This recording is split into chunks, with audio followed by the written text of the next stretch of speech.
কিয়ামতের ময়দানে ওই বিভীষিকাময় সময়ে মুসিবতের কালে মানুষগুলো পাগল হয়ে বিশ্বনবীকে খুঁজতে আরম্ভ করবে। সবাই মিলে বিশ্বনবীর কাছে যেয়ে বলবে, ইয়া রাহমাতাল লিল আলামিন। দেখেন আমাদের কি অবস্থা, সূর্যের আলোতে ঘেমে হয়রান। আজকে কেউ সুপারিশ করতে পারবে না। সব নবীরা অপারগতা স্বীকার করেছে, তারা বলেছে আপনি ছাড়া কেউ নাকি আল্লাহর সামনে দাঁড়াতে পারবেন না, আপনি একটু সুপারিশ করেন। বিশ্বনবী বলবেন, আসো আসো, আজকের দিনে আমি ছাড়া আল্লাহর সামনে কেউ দাঁড়াতে পারবে না। বিশ্বনবী মাকামে মাহমুদে যে আল্লাহু আকবার বলে সিজদায় লুটিয়ে পড়বেন।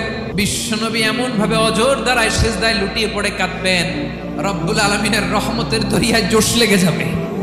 রব্বুল আলামিন এই দৃশ্য থেকে সহ্য করতে পারবেন না। রব্বুল আলামিন বলবেন, ইয়া মুহাম্মদ ইরফা রাসাক, ও নবী আপনি মাথা তোলেন, যা চাবেন তাই দেব। ওয়াশফা তুশাফা, যার জন্য সুপারিশ করবেন তার সুপারিশ কবুল করে